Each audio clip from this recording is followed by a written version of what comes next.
వాళ్ళందరికీ నమస్కారం అండి. నాతోటి ఎంప్లాయీస్ అందరికి. ఇప్పుడు మీరు చెప్పిన దాన్ని బట్టి చూస్తే అంటే తెలుసు ఫోక్సో గురించి అయితే ఇప్పటి వరకు సోషల్ మీడియాలో, పేపర్‌లోని వాటిలోని చూసాము. కానీ ఇప్పుడు రియల్‌గా చూస్తే నాకు నేనే చాలా రియలైజ్ అయ్యాను.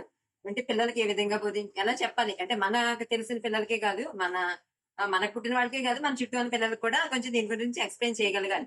సేఫ్ టచ్ అంటే ఏంటి? అన్‌సేఫ్ టచ్ అంటే ఏంటి?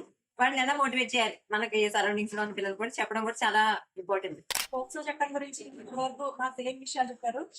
పిల్లలు చెప్పే విషయాలు ఇప్పుడు ఏదైనా ప్రాబ్లం వస్తే ఆ పిల్లలు మాకు చెప్పడానికి కానీ మేము వాళ్ళకి చెప్పడానికి కానీ ఒక సరైన భాష గుర్తొచ్చి పెట్టచ్చు అనేసరికి అది వాళ్ళు చెప్పడానికి వాళ్ళకి రాదు, వినడానికి అదేదో అసభ్యకరమైన పదజాలం వాడాలేమో అని పేరెంట్స్ కూడా పట్టించుకోలేని పరిస్థితి.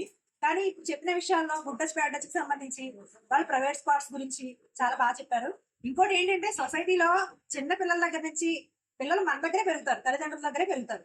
అది కనీసం పశువునైనా సరే చేరదీస్తే సత్ప్రవర్తన కలిగి మంచి దారిలో ఉంటది అని చాలా క్లియర్ గా చెప్పారు. అది నిజంగా తెలుసుకోవాల్సిన విషయం.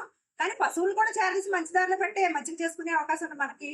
పిల్లల్ని చెడు పిల్లలైనా మంచి పిల్లలైనా మన చేతుల్లోంచి మనం తయారు చేయాలి. ఆ విషయాన్ని మాత్రం వదిలేస్తున్నాము. దయచేసి ఈ మీటింగ్ లో మేము నేర్చుకున్నది అదొక పాయింట్ అని నేను